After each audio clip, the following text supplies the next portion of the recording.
Padre, colocamos en tus manos este tiempo.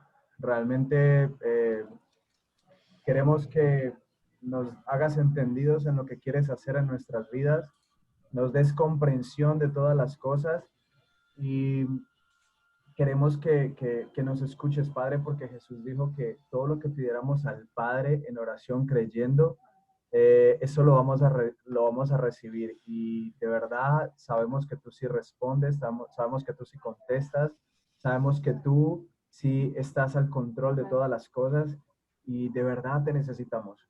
Porque tu palabra dice que tú nos darás espíritu de revelación y de gracia en el conocimiento de Cristo Jesús, de quién es Él y de quién eres tú. Y simplemente déjanos recibir tu mensaje, déjanos aceptar tu mensaje, déjanos ser tocados por tu mensaje y empieza a golpear en nuestros corazones porque necesitamos ser una iglesia preparada, una iglesia dispuesta, una iglesia entendida en el plan y en el propósito tuyo, Dios, una iglesia despierta, porque tu palabra dice, despierta tú que duermes, levántate de entre los muertos y te alumbrará Cristo, Dios. Queremos levantar, Dios, de entre los muertos, ¿no? Queremos estar preparados en el nombre de Jesús, Dios. Y no queremos ser parte de esa generación como Noé, que no esperaba tu venida, Dios. Enséñanos a anhelar tu venida, a querer tu venida y a desear tu venida completamente en el nombre de Jesús, Dios. Te amamos, te adoramos, te bendecimos y te damos toda la gloria a Dios en el nombre de Jesús, porque tú eres fiel y verdadero en el santo y bendito nombre de Jesucristo. Amén, amén. Bueno, como les estábamos hablando, esta presentación, pues este tema, todos estos temas de las iglesias se están grabando. Hace 15 días estuvo trabajando la iglesia de Éfeso y hace 20 días estuvo trabajando la iglesia de Sardis. Se empezó también con una introducción. Dentro de la iglesia de Sardis se habló de la condición de muchas congregaciones, por así decirlo, y de nosotros como iglesia, que creemos que estamos vivos, pero realmente por dentro estamos muertos y estamos en tinieblas. Y Jesús le dice a la iglesia de Éfeso, vuélvete a mí, ve de Sardis, le dice a la iglesia de Sardis, vuélvete a mí, regresa a mí, porque si no, no vas a saber cuándo vendré y te voy a coger por sorpresa. Entonces, obviamente, lo que le dice Jesús es, arrepiéntete de tus obras, límpiate de las tinieblas, porque si no, te voy a borrar del libro de la vida. O sea, esa es lo que Jesús le informa a esta iglesia. Y obviamente es entender que es el mensaje de Jesús y que nosotros como iglesia tenemos que acomodarnos y organizarnos a lo que Jesús está hablando, porque acomodarlo en nuestras vidas, porque muchas veces pensamos que esto fue algo que se dio en mucho tiempo atrás y que ya no tiene vigencia. No, el mensaje sigue vigente.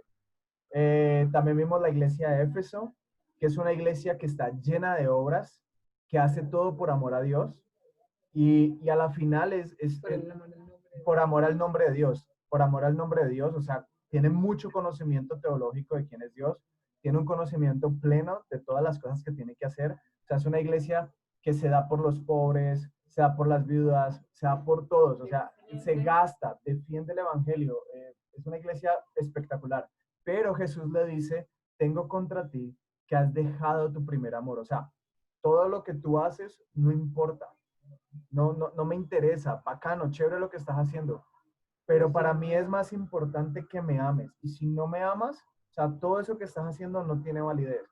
Entonces, obviamente, es una iglesia que está llamada a la intimidad, es llamada a Exacto, amar. porque no es que no estuviera amando para nada a Dios, porque igual lo estaba defendiendo y le estaba sirviendo, pero había dejado la intimidad específicamente, y es lo que claramente Jesús les está diciendo. O sea, a mí qué me vale que le digas a todo el mundo que me amas si en lo íntimo no estás conmigo. Ajá. Entonces, obviamente, es Dios diciéndole a esta iglesia, vuelve a escuchar mi voz, vuelve a sentirme, porque has dejado de sentirme. Y pues, obviamente, la iglesia de Sardis es un llamado a volver a vivir. Bueno, Vamos a comenzar con la iglesia de Tiatira. Le pusimos un llamado a gobernar porque la iglesia Jesús la llama a gobernar. Entonces, pues vamos a comenzar como... Ya, dándole clic.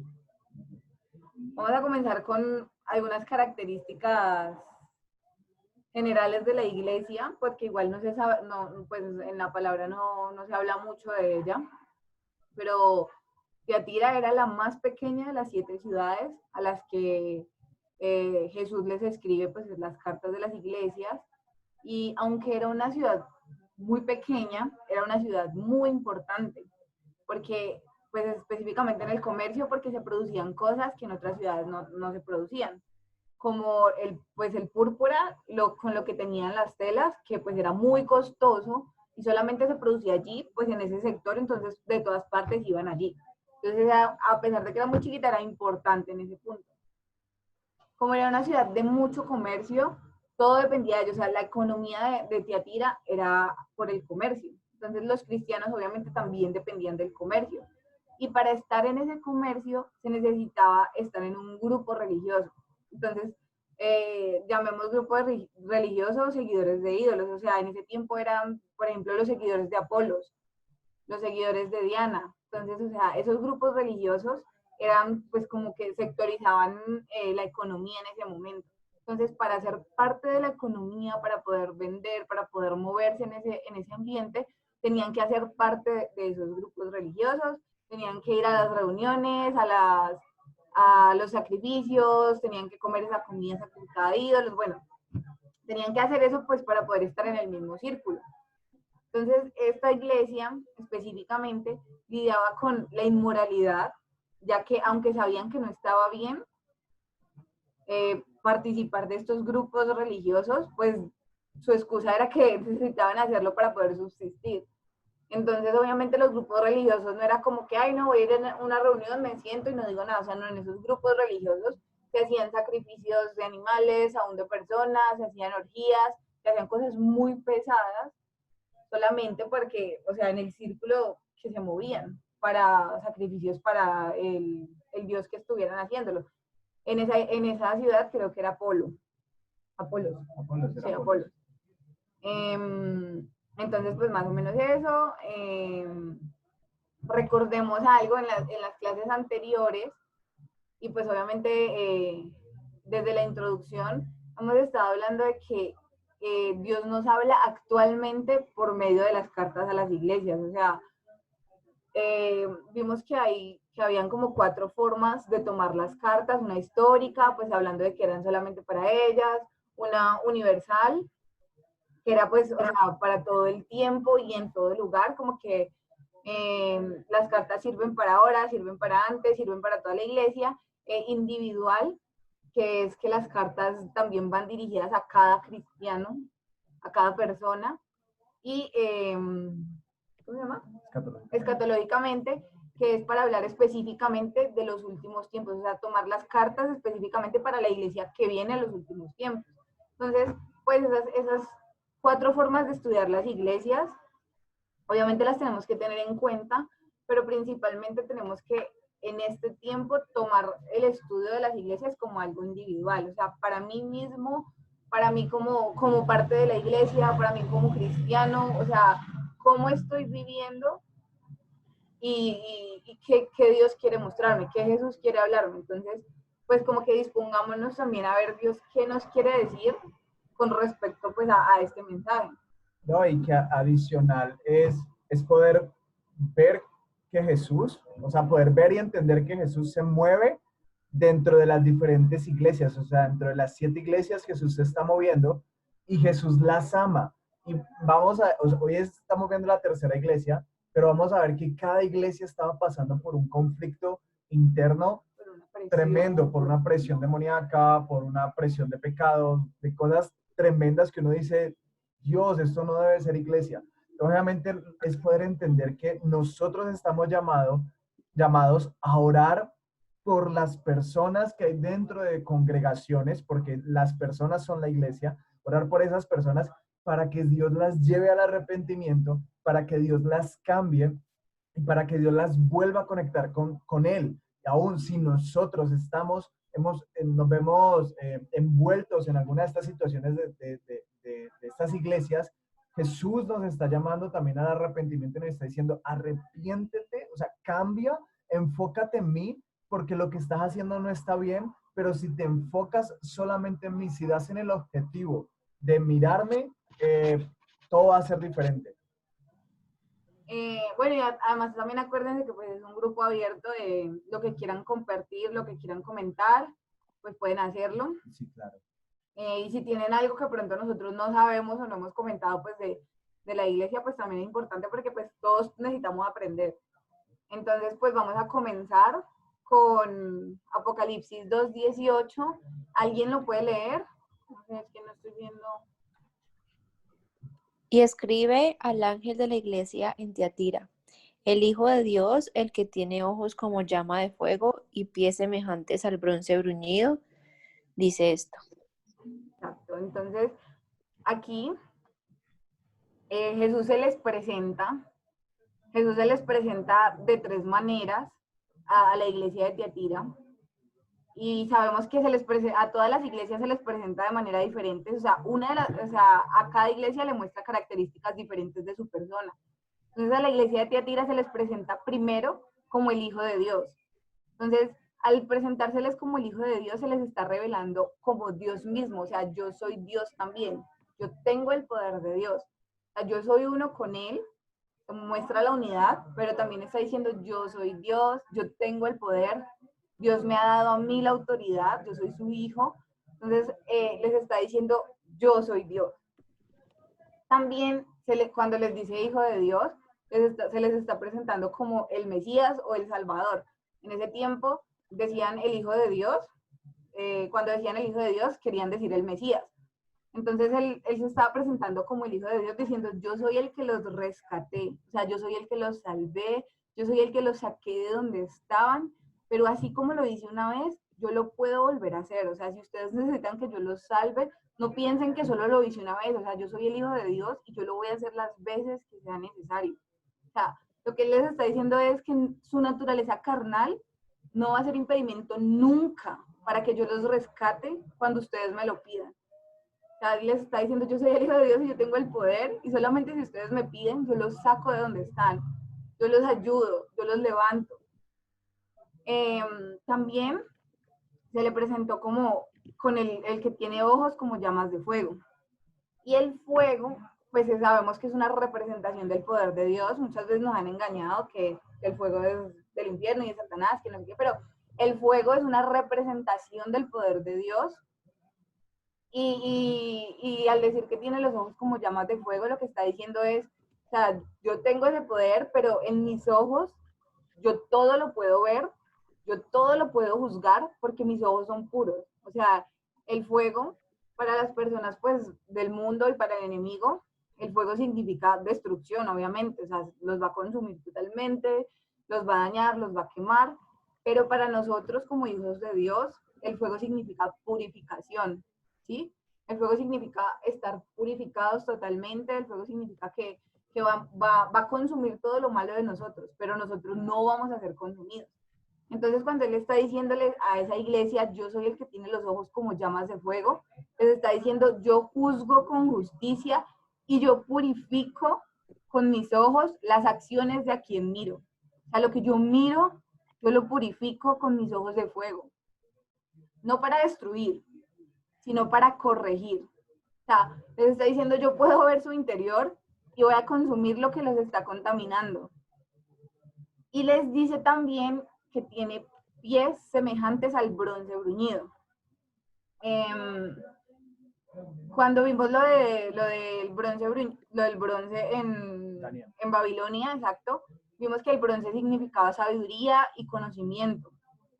Pero pues obviamente como él está diciendo, mis pies son como bronce bruñido, o sea, exacto, bruñido significa purificado, significa limpio, y lo que él está diciendo es, o sea, yo tengo una sabiduría y un conocimiento, pero no es como el del mundo. O sea, mi conocimiento y mi sabiduría son celestiales, son puros y son perfectos. Entonces lo que él está diciendo es, yo conozco todo, yo los conozco a ustedes y yo conozco lo que están viviendo. ¿Sí? O sea, no es algo que ustedes me puedan esconder, no es algo que puedan dejar solo en su interior, sino que yo lo conozco. Pero también les está diciendo, el bronce es un metal súper firme, súper fuerte. Entonces Les está diciendo, yo soy firme, yo estoy fuerte en mi posición, yo los voy a sacar de donde están, yo estoy fuerte, yo estoy firme en mi posición. Cuando les dije que los iba a ayudar, cuando les dije que se volvían mis hijos, cuando les dije que iban a estar conmigo siempre, yo estoy firme en esa misma posición. Sí, yo no me muevo de donde estoy, yo no cambio, yo no soy de doble ánimo, no, yo soy firme en lo que yo he dicho. No, es eso, que cuando habla del bronce bruñido, es una a Jesús se está revelando como alguien que permanece, o sea, permanece en sus palabras, permanece en lo que ha dicho, permanece en sus promesas y permanece en ese amor incondicional.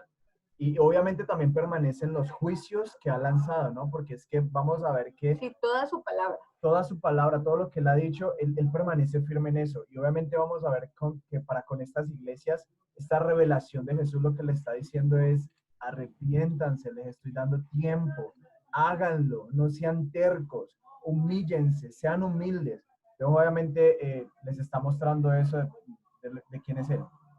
Entonces, exacto, lo que él les está diciendo es, yo sé todo lo que están pasando, yo sé todo lo que está pasando dentro de la iglesia, yo sé todo lo que está pasando dentro de sus vidas. Cuando él les dice, yo soy el Hijo de Dios, yo tengo mis ojos como llamas de fuego y mis pies como bronce bruñido, les está diciendo, no tienen que esconder nada de mí, solamente permítanme purificarlos, porque tampoco los está juzgando. ¿Sí? No les está diciendo, ustedes están pecando de esto, de esto, de esto, ustedes porque están haciendo esto, lo peor, o sea, la verdad es que no los está juzgando, lo que él está haciendo es diciéndoles, puedo sacarlos de donde están, o sea, mis ojos son para purificarlos, mis pies son para demostrarles que estoy firme para ayudarlos, ¿sí? Yo soy su salvador, entonces eso es lo que él les está diciendo. Entonces, bueno. ¿Alguien me puede ayudar a leer este?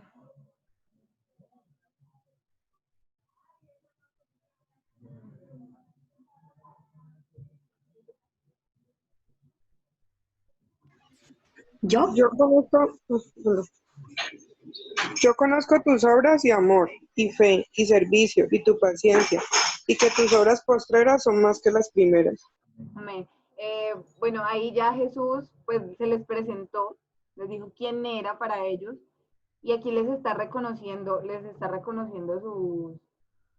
sus obras buenas. Inicialmente, a pesar de que esta es la iglesia más pequeña y es la ciudad más pequeña, fue la carta más grande que envió Jesús a las iglesias, o sea, fue la carta más larga. Y primero comenzó reconociéndoles pues las cosas buenas que tenían. Entonces cuando les dice, yo conozco tus obras, está diciendo, yo estoy consciente de que ustedes están buscando hacer las cosas bien. Y aquí vale la pena aclarar que en la iglesia de Tiatira habían dos tipos de personas, ¿sí?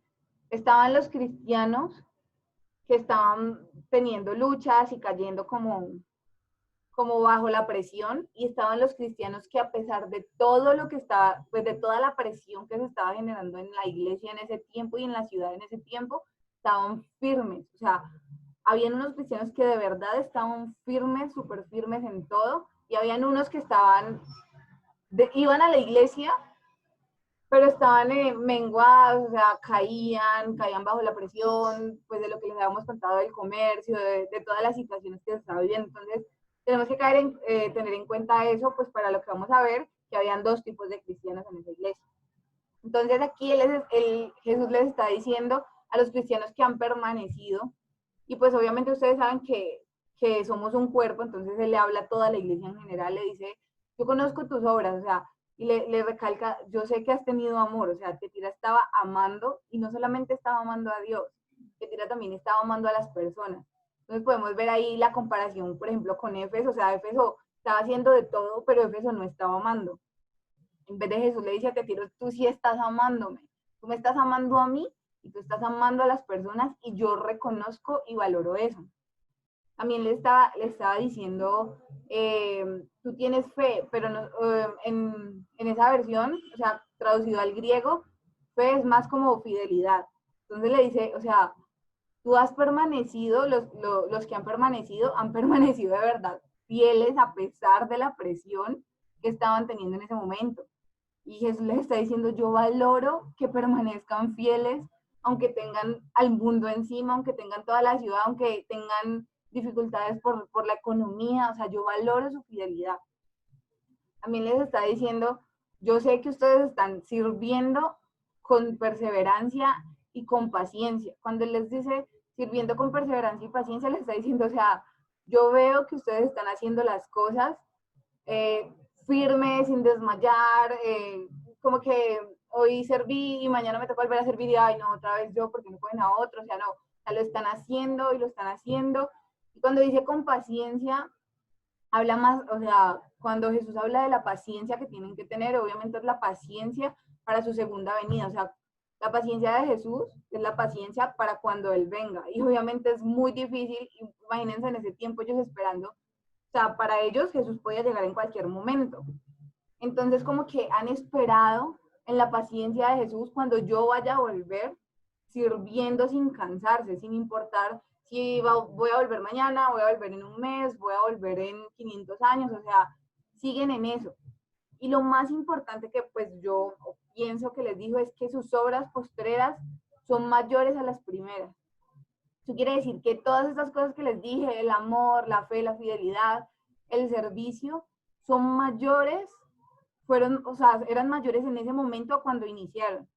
Lo que pasa es que muchas veces nos pasa que nos frenamos o nos estancamos. Comenzamos súper bien, estamos allí, pero ya sentimos que quedamos bien, que estamos bien y ya no seguimos buscando más.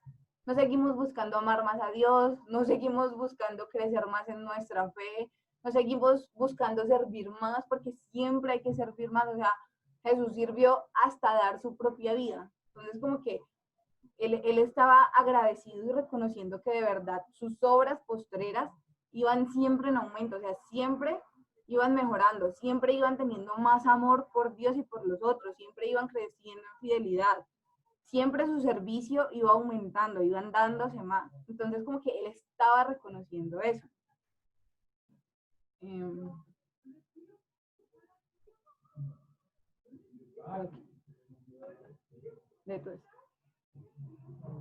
Apocalipsis 2 del 20 al 23 dice, pero tengo unas pocas cosas contra ti, que toleras a esa mujer Jezabel, que se dice profetiza, enseña y seduzca a mis siervos a fornicar y a comer cosas sacrificadas a los ídolos, y le he dado tiempo para que se arrepienta, pero no quiere arrepentirse de su fornicación. He aquí, yo la arrojo en cama y en gran tribulación a los que con ella adulteran. Si no se arrepienten de las obras de ella, y a sus hijos heriré de muerte. Y todas las iglesias sabrán que yo soy el que escudriña la mente y el corazón, y os dará cada uno según vuestras obras. O sea, aquí Jesús les está diciendo, tengo unas pocas cosas contra ti. Él les dice, tengo unas pocas cosas contra ti. Yo coloqué el pecado interno y Jezabel. Él específicamente les habla pues de Jezabel, pero todo lo que les habla es a causa de también ese pecado interno, de esa dualidad que están teniendo. Esa presión que les estaba comentando en un principio con la que lidiaban por las doctrinas, porque tenían la necesidad carnal y física, porque pues obviamente podemos decir como en este tiempo que de verdad necesitamos trabajar para poder vivir. Ellos tenían la presión en ese momento de que de verdad pues para sustentar a su familia, para sustentar sus propias vidas, necesitaban comerciar, porque era lo fuerte en ese momento, en esa ciudad. Y para comerciar necesitaban hacer parte de un grupo que hacía, digamos, como que idolatría y tenía idolatría, tenía inmoralidad, o sea, entonces para ellos ese pecado interno era muy difícil porque ellos decían, yo voy al grupo, pero yo también quiero ir a la iglesia. Y estaban contaminados y estaban guardando eso en sus corazones y ustedes saben que la idolatría es un pecado que se guarda muy dentro de nuestro corazón y que muchas personas no se pueden dar cuenta porque nosotros podemos tener cualquier ídolo en nuestro corazón y aún muchas veces nosotros no nos damos cuenta. Acuérdense que un ídolo es algo que es superior, que ponemos como primer lugar antes que Dios. Entonces muchas veces nosotros mismos en nuestro corazón, en lo secreto, ponemos como ídolo muchas cosas, aún personas, y no nos damos cuenta, o nos damos cuenta pero lo guardamos. Es interno de nosotros. Claro, porque en ese tiempo de esta iglesia obviamente los ídolos eran estatuillas, monumentos, imágenes, cosas así, pero obviamente en este tiempo la idolatría se ha enfocado en otras cosas como nuestros deseos, lo que anhelamos, lo que queremos, a lo que le invertimos más tiempo, y dice que todo aquello que nosotros adoramos, que no es Dios, nos convertimos en eso que estamos adorando. Obviamente es bueno que podamos revisarnos y mirar qué es lo que nosotros le estamos dedicando más tiempo o en qué nosotros estamos invirtiendo nuestros pensamientos y nos estamos convirtiendo en eso mismo. Entonces, pues la idea es poder enfocar toda nuestra adoración a Dios, el único Dios verdadero, y empezar a limpiar nuestros corazones, porque recuerden que estamos tratando este tema, es porque estamos posicionados en este momento en esta iglesia, o sea, nosotros somos parte de Teatira en este O momento. sea, en este momento, digamos que nosotros somos Teatira. Tenemos que revisarnos como si Jesús mismo nos estuviera mandando la carta a nosotros. El pecado interno y la otra cosa que pues, Jesús tenía contra ellos era pues que estaban tolerando a Jezabel. Entonces, Jezabel representa una mujer que ejerce dominio sobre los hombres y los lleva a la inmoralidad con rebeldía y desviándose del propósito inicial con el que fuimos creados. O sea, esto representa a Jezabel. En ese momento, pues podría no haber una mujer que se llamara Jezabel en esa iglesia, pero cuando Jesús lo estaba diciendo, estaba específicamente hablando del espíritu que se movió en Jezabel del Antiguo Testamento, la que vivió en el tiempo de Elías, que fue tan fuerte y que fue tan dominante. Entonces Jesús estaba llamando a eso, o sea, ustedes saben quién era Jezabel y ustedes están permitiendo lo mismo con una mujer, con esa mujer en su iglesia. No puso el nombre, pero puso pues a quién representaba. Entonces, recordemos también, y me parece muy importante que meditemos en esto, y es que la verdad Dios no solo busca que conozcamos lo que Él escribió para nosotros en la Biblia. Dios no solo busca que estudiemos eso, Dios no solo busca que vayamos a la iglesia, la verdad es que Él quiere que vayamos más allá, Él quiere que amemos con pasión lo que Él ama y que odiemos también con pasión lo que Él odia, ¿sí? O sea, Él no quiere que nosotros seamos simplemente oidores, sino que también nos vayamos más allá, ¿sí? Y seamos testigos fieles de lo que Él es y de lo que Él ha dicho en la tierra. Entonces, de verdad, Dios odia ese espíritu de Jezabel, porque se revela totalmente contra Él. Entonces, Él está llamando a esa iglesia a decirle, por favor, o sea, no la toleren. Yo la odio porque ella me odia. O sea, ella está trabajando para que ustedes caigan. O sea, ustedes tienen que estar de mi lado, ustedes tienen que odiarla. O sea, odiar ese espíritu, sí, odiar eso que se estaba moviendo en esa mujer, ¿no? No permitir que eso los dominara. Jezabel aparece por allá en Primera de Reyes 16, del 30 al 33.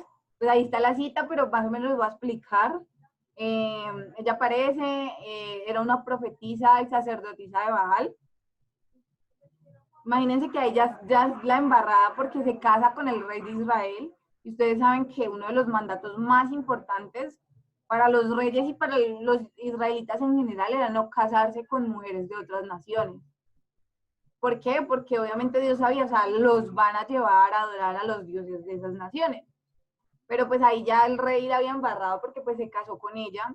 Jezabel manejaba una sensualidad impresionante, o sea, era demasiado sensual. Entonces Jezabel dominó completamente al rey Acab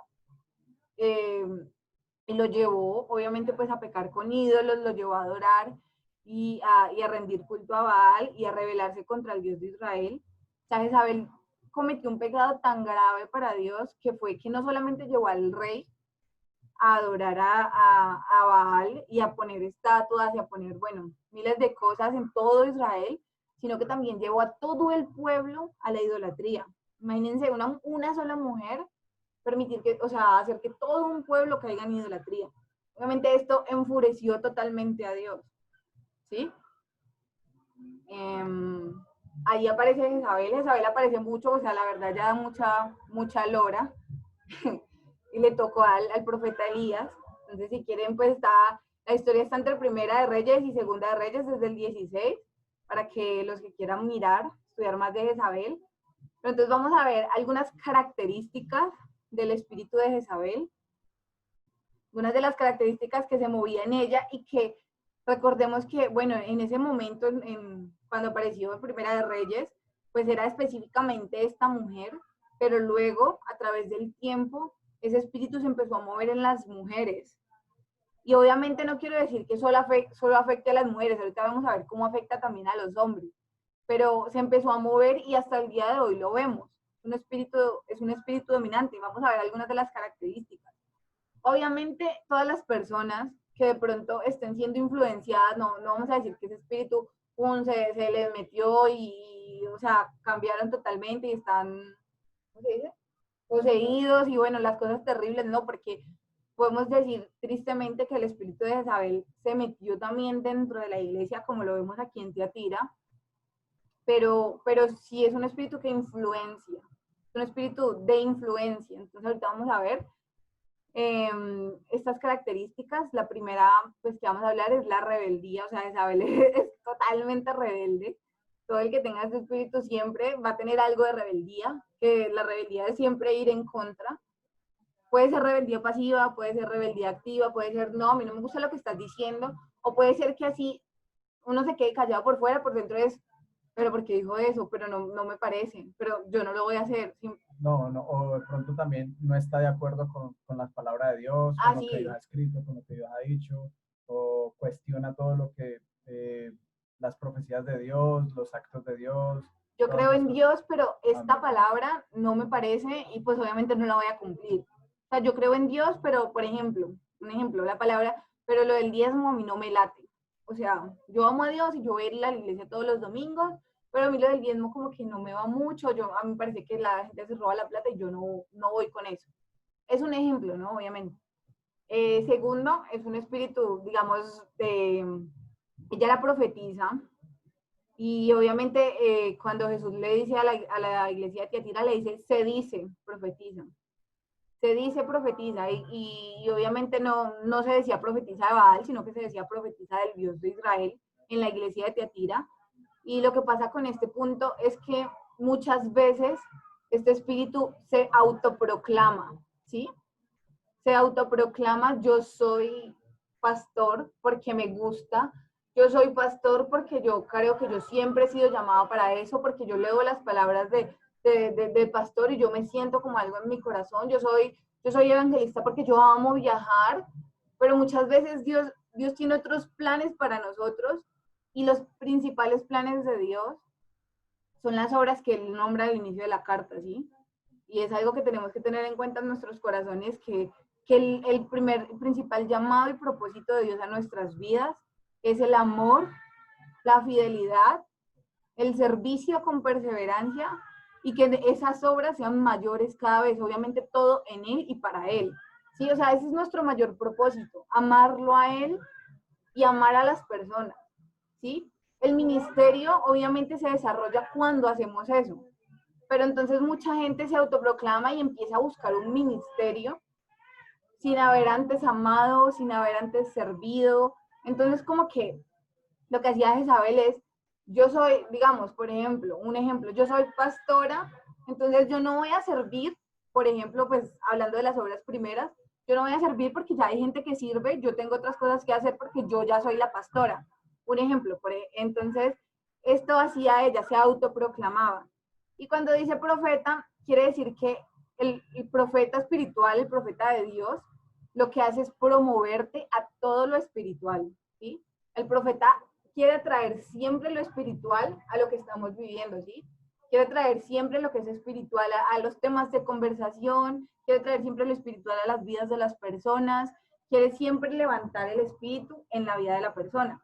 Pero esta profetisa lo que hacía era promover los sentidos y despertar la carne en la vida de las personas. Sí, o sea, lo que hacía era despertar una ansiedad por todos los deseos de la carne en la vida de la persona, una ansiedad por satisfacer su lujuria, porque la lujuria es el deseo obsesivo por conseguir cosas, O sea, entonces cada vez que ella lanzaba un mensaje profético, lo que hacía era generar ansiedad en la vida de los creyentes.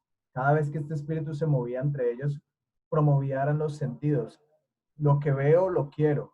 Lo que toco, lo quiero. Lo que oigo, lo quiero. Como que no era una profeta que te llevaba a lo espiritual, sino, por ejemplo, o sea, vas a tener 3 carros, 10 casas, yo veo que Dios te va a dar tantas riquezas que vos no, o sea, ¿sí me entienden? Como que algo para no llevarlo siempre pues a lo sensual y a esto, porque pues, no, o sea, Jezabel también se camufla muy bien, o sea, muy bien. Jezabel no, no, al principio no se muestra específicamente como yo soy de verdad la mala y yo soy la sensual y yo soy esto, no, o sea, Isabel se camufla súper bien, entonces lo que ella hace es mostrar que es buena y muchas veces las personas pues no caen en cuenta y la verdad no tienen como conciencia de la influencia que están teniendo, ¿sí?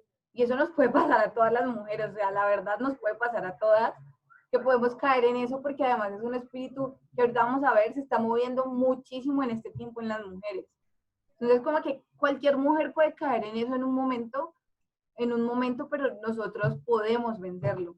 Entonces, Apocalipsis 22 habla de cómo se va a mover el espíritu de la profecía en los últimos tiempos y dice que el espíritu de la profecía es el testimonio que vamos a dar cada uno de nosotros acerca de Jesús. Es decir, cuando ustedes hablen acerca de Jesús, ustedes están profetizando en ese momento. Cuando ustedes le dan un mensaje a alguien y esa persona se conecta más con Dios, busca más a Dios, es consolada en Dios, es fortalecida en Dios, ese mensaje viene de arriba y ese es el profeta que Dios está levantando en los últimos tiempos. Obviamente, si la palabra profética que traen a tu vida motiva tus sentidos, en vez de conectarte con Dios y buscar más a Dios, o sea, eso está influenciado bajo este exactamente, revisémoslo. Ajá. Y lo más importante, cuando nos profetizan algo y que tenemos que revisar y sentimos algo pues que no está bien, es siempre compararlo con la palabra. O sea, la mejor forma de vencer a Jezabel es con la palabra. Siempre con la palabra. Por lo menos algo que nosotros podamos dar testimonio es que siempre que viene alguien a hablarnos algo de parte de Dios, nosotros ya lo estamos viviendo y Dios ya nos ha hablado de eso. O sea, un ejemplo, nos dicen, vas a empezar a recibir nueva revelación de Dios, nuevo conocimiento de Dios, y obviamente cuando la persona estaba diciendo eso, por lo menos la persona estaba diciendo eso, Dios ya me lo había hablado a mí en lo secreto y ya me estaba mostrando cosas que para mí eran, o sea, sobrenaturales, igualmente a Mariamer. O cuando nos profetizaban, ustedes van a trabajar con niños. Justamente nosotros estábamos metiéndonos en eso, como que nos estaban diciendo, vamos a... No, ya veníamos como trabajando más o menos con los niños, ustedes van a trabajar con niños, o sea, siempre es como una confirmación de lo que Dios en intimidad te muestra. Por eso es tan importante mantener una intimidad activa con Dios, donde Él te esté revelando directamente, porque es súper chévere recibir más que una revelación, una confirmación. O sea, que la otra persona te diga algo que tú ya estás viviendo. Y eso también es una forma de vencer ese espíritu de Jezabel. Claro, y la profecía lo que hace es generar unidad entre el cuerpo. Entonces, pues para que lo tengan en cuenta. También otra característica es la inmoralidad sexual, o sea, Jezabel es sensual, Jezabel es así, digamos, así la persona, en general, no sea la mujer más hermosa del mundo, ni muy linda, o sea, Jezabel trae una sensualidad diferente a la vida de la mujer, que la gente va a pensar como que, pero mira, esta muchacha la estoy empezando a ver como bonita, pero mira, o sea, como, no sé, se ha puesto, no sé, más llamativa, o sea, como que Jezabel maneja una sensualidad que te lleva a caer en pecados sexuales, que te lleva a la idolatría y a la sexualidad. Entonces, la idolatría de la sexualidad. Entonces, como que los pecados sexuales no solamente es pues caer en fornicación, en adulterio. Jezabel ese espíritu te puede llevar a caer en pornografía, a caer en masturbación, siendo hombre o siendo mujer, esto no, pues no tiene como género, porque la verdad es que ella te lleva totalmente a despertar tus sentidos y a poner lo sexual por encima de lo espiritual, ¿sí? Entonces es bien, bien fuerte esta característica en ella. Así, o sea, como les digo, así se camufle siempre su sensualidad, así sea para hablar. O sea, a ustedes no les ha pasado que de pronto no han hablado con una mujer o aún con una persona, un hombre, que uno dice, este hombre o esta mujer habla y de verdad que así no estoy de acuerdo con muchas cosas, como que me dan ganas de hacer lo que está diciendo.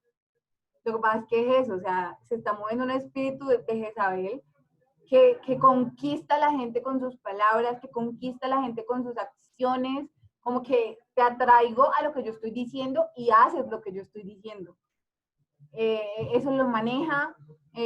También otra característica es la idolatría, porque Jezabel busca que adoremos cualquier otra cosa, aún nuestro placer carnal propio, por encima de Dios y obviamente en contra de su voluntad, ¿sí? Porque, o sea, Jezabel te empieza a decir, pero si Dios te dio el cuerpo, o sea, Dios mismo te lo dio, tienes que satisfacerlo. ¿Para qué Dios te dio tus órganos? ¿Para qué Dios te dio tal cosa? ¿Para qué Dios te dio los ojos y no para mirar? ¿Sí? O sea, como que Jezabel te empieza a llevar a eso y empieza a cambiar tu mentalidad, entonces ya tu Dios no es Jesucristo ni el Padre, sino que tu Dios es empezar a mirar y a saciar tus deseos carnales, ¿sí? Y por último, pues las últimas de las características deben haber más, pero pues nosotros específicamente hablamos de esta, es que corrompe el diseño original. O sea, este espíritu corrompe todo el diseño original que Dios plantó en la vida de las personas, ¿sí? Tanto hombres como mujeres. Él cambia la forma en cómo Dios nos creó, torciendo el propósito y torciendo los roles que tenemos. Nos contamina totalmente. Entonces lo que les quería decir, o sea, este espíritu no solamente afecta a las mujeres, es un espíritu que también afecta a los hombres. No sé si alguien quiere decir algo. ¿No? Vamos a leer la siguiente. Entonces vamos a ver más o menos cómo afecta este espíritu de Jezabel a los hombres y cómo afecta a las mujeres. En los hombres, este espíritu lo lleva a ceder totalmente la autoridad como cabeza. O sea, ustedes saben que el hombre fue llamado a ser la cabeza no solo de su hogar, ¿sí? Sino que Dios le ha dado una fuerza, un poder característico, ¿sí? Y lo creó siendo cabeza. Pero este espíritu hace que totalmente él baje y ceda, ¿sí? Yo lo cedo, yo no pude con esto, o yo creo que ella lo hace mejor, o ella tiene más ideas, o sea, siempre cede su autoridad. También este espíritu lleva al hombre a codiciar la sensualidad y lo hace caer en los pecados sexuales, lo que hablábamos ahorita, o sea, sí, por alguna razón un hombre, no, o sea, no se preocupaba por eso, estaba como pendiente en sus cosas, pero de un momento a otro como que ay, me empezó a llamar la atención y su cuerpo y su forma de hablar, o sea, como que es el espíritu que está como buscando atraer y lo tenaz es que, o sea, yo no pienso como un hombre, pero pues yo hablando con mi esposo, yo sé que el tema sensual y sexual es muy delicado para ellos. Entonces como que ese espíritu sabe totalmente cómo atraer la mirada, cómo atraer los sentidos del hombre, cómo llamar su atención en esa área, y lo que hace es atraparlo. Y cuando lo atrapa, lo lleva a esos pecados sexuales. Y como decía, o sea, nosotros no podemos medir pecados y la gente piensa, no, pero si yo solamente estoy viendo pornografía, esto no es un pecado tan fuerte como ir a acostarme con una mujer. No, o sea, de verdad, todos esos pecados sexuales te llevan al mismo hueco. Y no lo digo pues por mal, sino porque de verdad es un lugar donde es demasiado difícil salir. O sea, es demasiado difícil salir de estos pecados a los que este espíritu te lleva. Entonces, como que siempre ella busca eso, hacerte caer a ese hueco donde de verdad es súper difícil salir. También, este espíritu despierta la lujuria, que es cualquier tipo de deseo excesivo por cosas que satisfacen la carne, ¿sí? La lujuria no solamente es, uy, no, lo sensual y lo sexual, no, o sea, también es es la inmoralidad sexual, obviamente, la glotonería, las riquezas, todo querer en exceso. O sea, yo quiero más de esto. Yo no estoy saciado, ¿sí? Entonces, este espíritu te lleva a eso. O sea, tú necesitas más. Tú necesitas más, tú necesitas más, no puedes estar satisfecho con eso. O sea, con lo único que te lleva a estar satisfecho es con Dios. Tú ya tienes suficiente de Dios. Ven que tú necesitas más de esto. Tú necesitas ver más, o sea, ir a más. Por eso los pecados sexuales siempre te llevan a algo peor, ¿sí? Siempre te llevan a algo peor. Ver pornografía, luego ver pornografía, digamos, homosexual, o sea, siempre te lleva a algo peor, no, nunca estás satisfecho. Y por último, deben haber más, pero pues nosotros hablamos específicamente de estos, corrompe la imagen que el hombre tiene de las mujeres, ¿sí? O sea, totalmente las vuelve un objeto delante del hombre.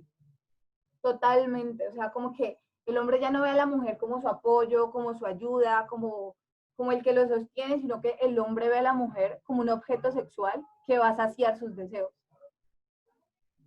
Y para las mujeres, pues las afecta inicialmente, y me parece muy, muy importante esto porque nos pasa, corrompe el diseño original con el que fuimos creadas y está muy, o sea, muy, como muy activo en este tiempo. O sea, nosotras fuimos creadas para ser apoyo del hombre y no podemos sentirnos como debajo del hombre, porque es que estamos es para apoyarlo, para sostenerlo, para ayudarlo, para crecer con él, para hacer un soporte, para dar consejo.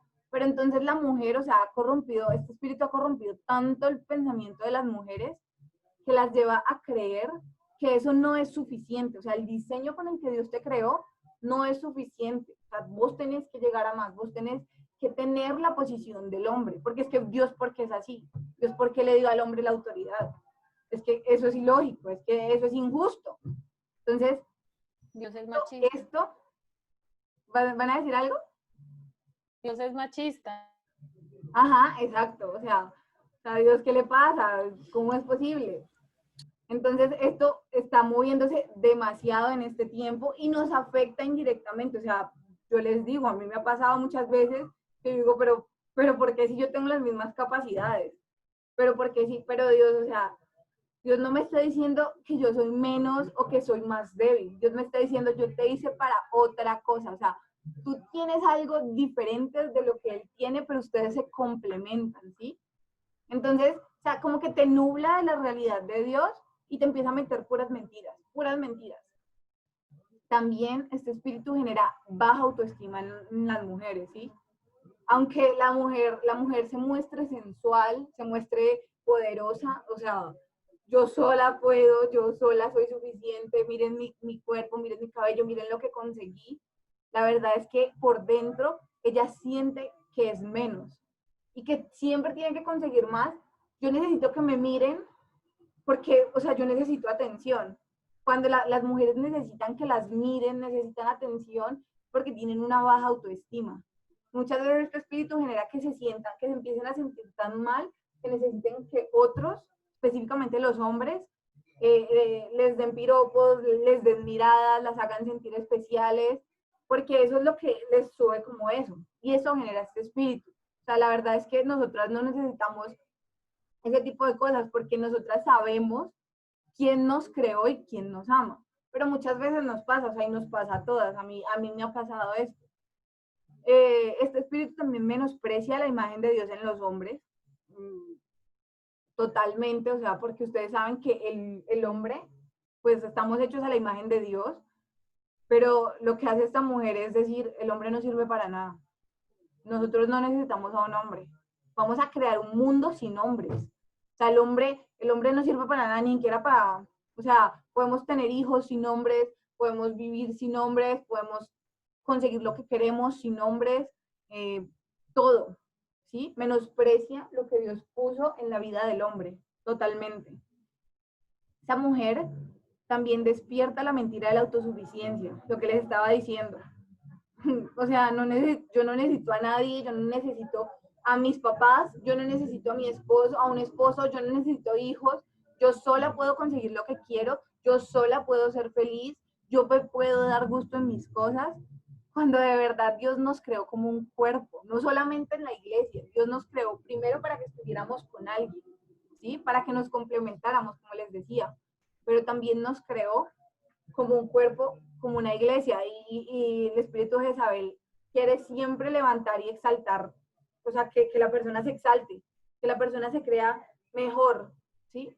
Yo sola puedo, yo no necesito de vos, o sea, yo no necesito de esta iglesia. Si yo quiero predicar a las naciones, yo puedo ir a predicar a las naciones porque yo sola puedo, por ejemplo. Y este espíritu contamina el cuerpo de la mujer, llevándola a usarlo como un objeto para obtener lo que desea. Yo sé, yo sé que si yo me visto de tal forma, yo sé que si yo me peino de tal forma, yo sé que si yo me echo estas sombras, yo sé que si yo le hablo de esta manera, o aún con relaciones sexuales o con lo que sea, yo puedo conseguir lo que quiero, ¿sí? Y esto es algo delicado porque pues nos puede pasar mucho y no darnos cuenta, ¿sí? Entonces como que esto también afecta bastante este espíritu en las mujeres. El castigo que se le da a Jezabel, Dios le profetiza a Jezabel. Ella muere en Segunda de Reyes 9, del 30 al 37, si quieren buscarlo.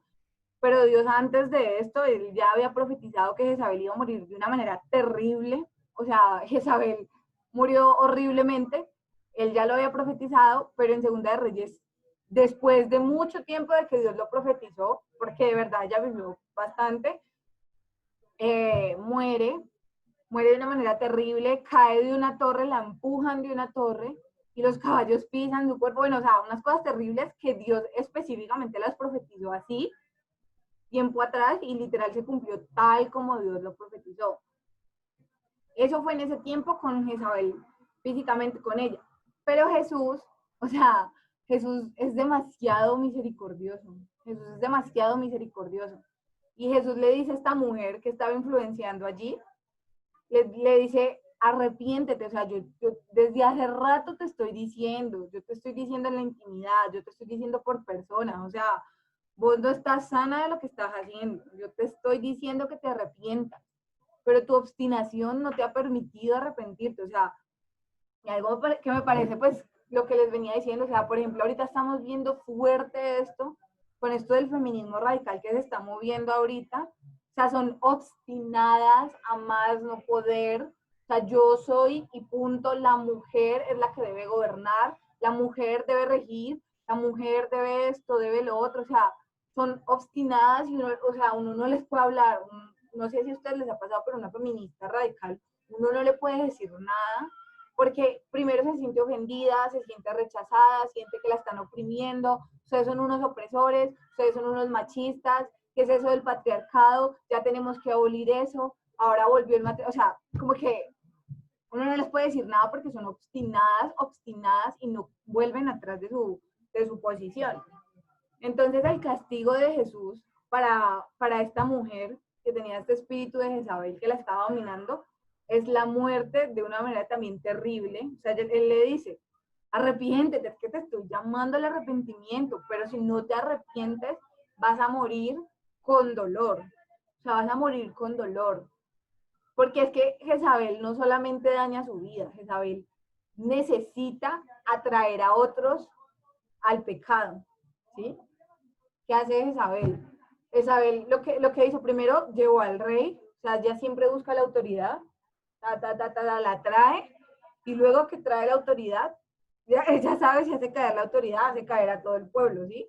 Entonces lo que hizo con el rey Acab, o sea, esta mujer siempre lo busca hacer, busca a los líderes, busca a las personas de autoridad, busca a las personas que tienen una posición y que tienen bajo su mando a personas. Porque si la persona de autoridad cae, es muy propenso que se abra una brecha para que todos sus discípulos, por ejemplo, caigan. Entonces, o sea, esto Jesús no lo consigue porque Jesús ama demasiado a sus hijos. Entonces le dice, o sea, te estoy diciendo que te arrepientas, pero si no quieres, o sea, vas a morir y vas a morir de una manera terrible. No solamente el espíritu, o sea, la persona también, o sea, no solamente las obras que está haciendo malas, sino también su misma vida se va a acabar de una manera terrible. Y ojo, también las personas que caen con ella van a morir.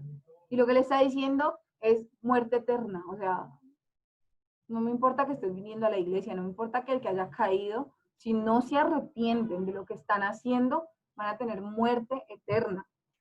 Entonces, o sea, es súper delicado porque este espíritu de verdad intenta dominarnos.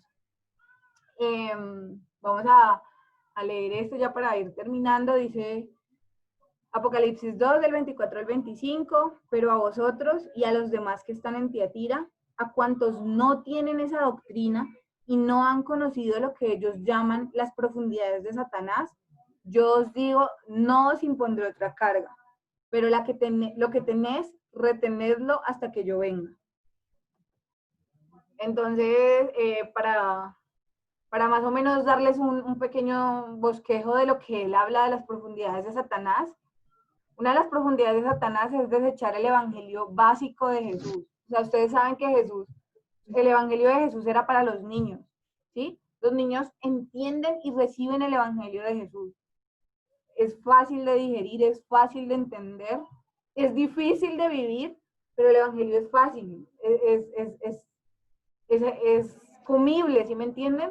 Pero estas personas quieren ir más allá, o sea, el evangelio no es suficiente. O sea, lo que dijo Jesús, hay que buscar más, necesitamos más, ¿sí? Esto es desechar el evangelio.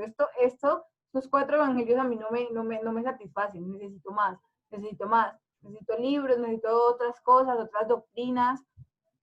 También las profundidades de Satanás es buscar gloria y gobierno para sí mismo. Y no quiere decir que lo busque fuera de la iglesia, ¿no? Sino en la misma iglesia. Buscar gloria y gobierno para sí mismo, es decir, yo tengo más, yo necesito más posición. Yo necesito que me reconozcan porque yo sé más. Yo necesito que me reconozcan y que me den posición porque yo he estudiado más, yo tengo 4 títulos de teología, de los ángeles, de los demonios, yo me sé el nombre de los 4 cielos, 3 cielos, 7 cielos, bueno, todo lo que la gente empieza a buscar de más, esto es lo que genera. Estas son las profundidades, no porque esté malo estudiar, ojo a esto, no está malo estudiar, no está malo llenarnos de eso. Lo que está mal es primero buscar gloria por saberlo, y lo que está mal es cuando posicionamos esto por encima de lo que ya Jesús nos ha dicho que es lo básico, las obras iniciales. Amar a Dios por sobre todas las cosas, amar a los otros, ser fieles, servir con paciencia. O sea, estas cosas no pueden ser tumbadas por conocimiento y por posición. Esto es lo que le está diciendo. También, las profundidades son tolerar nuevas doctrinas por conveniencia, por orgullo, por deseo. O sea, permitamos esto porque ellos nos están trayendo tal cosa, ¿sí? Específicamente, digamos, ellos están viviendo lo de la presión económica. O sea, ellos nos están ayudando, nosotros podemos permitir que hablen de lo que ellos creen. Igual, pues, si nosotros veremos si lo hacemos o no lo hacemos, pero permitamos que entren, permitamos que nos hablen. Cuando nosotros en nuestro corazón sabemos que eso no le agrada a Dios. Y por último, las profundidades de Satanás son la lujuria, que es igual a avaricia, que es igual a idolatría. Aquí hay unos versículos que lo explican, si quieren buscarlo. Colosenses 3:5, Lucas 21:34 y Lucas 12 del 15 al 20. O sea, siempre querer más.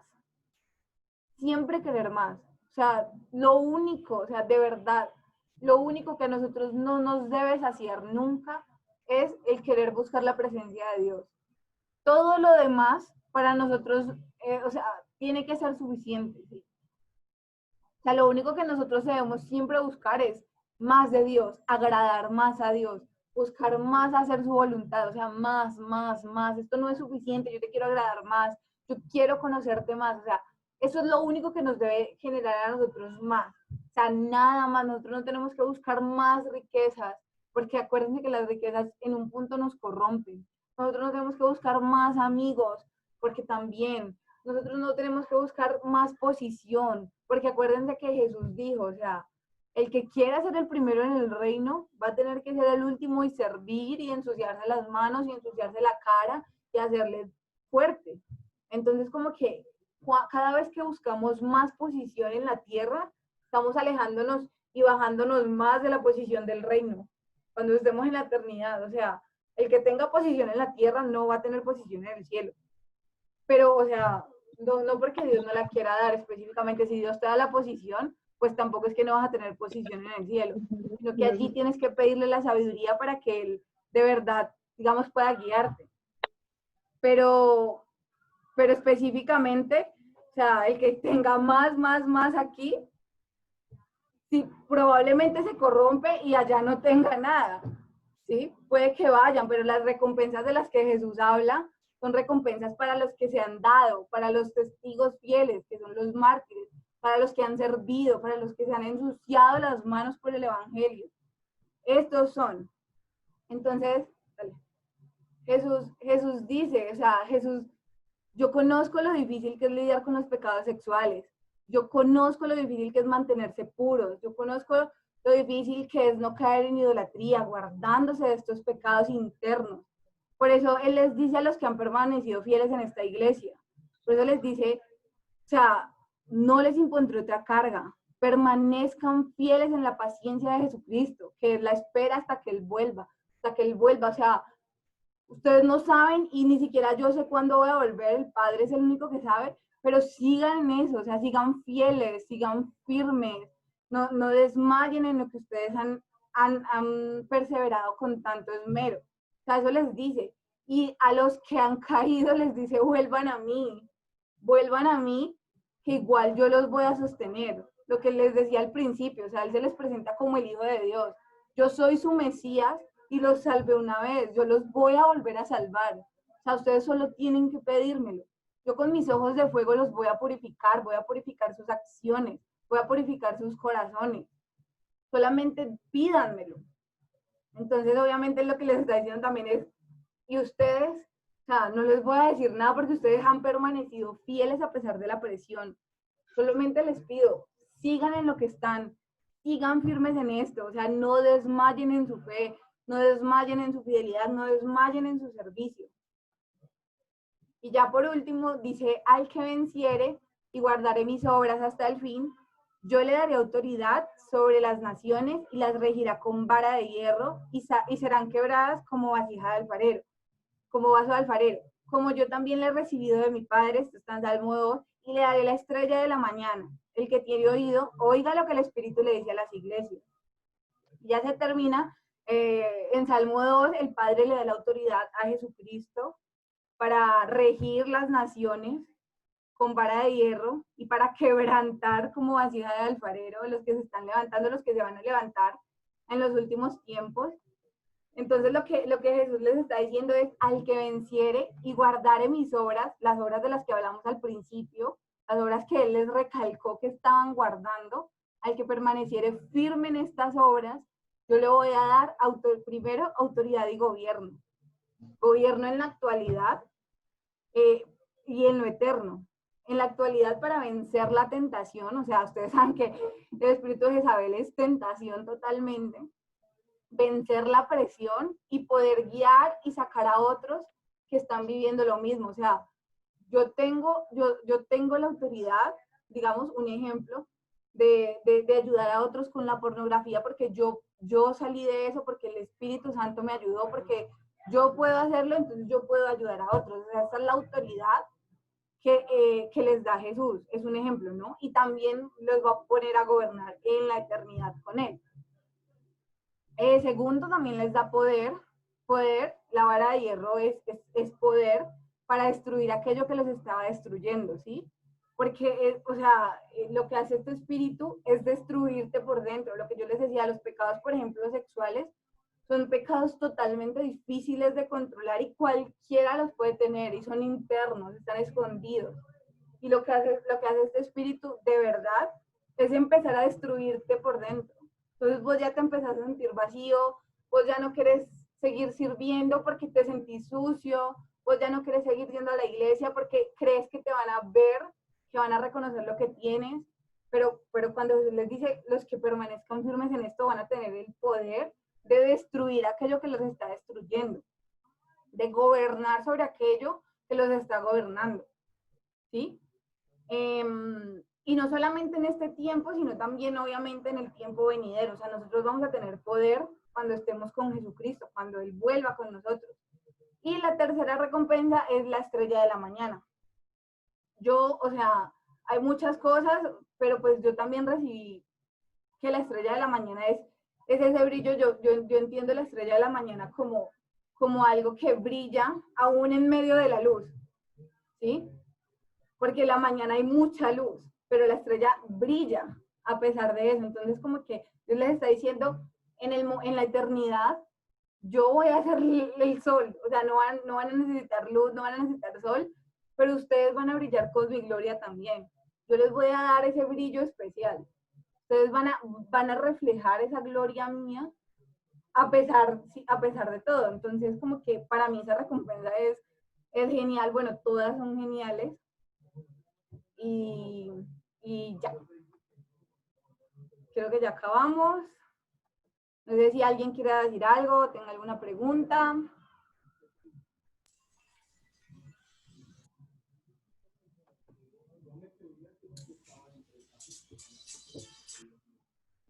¿No?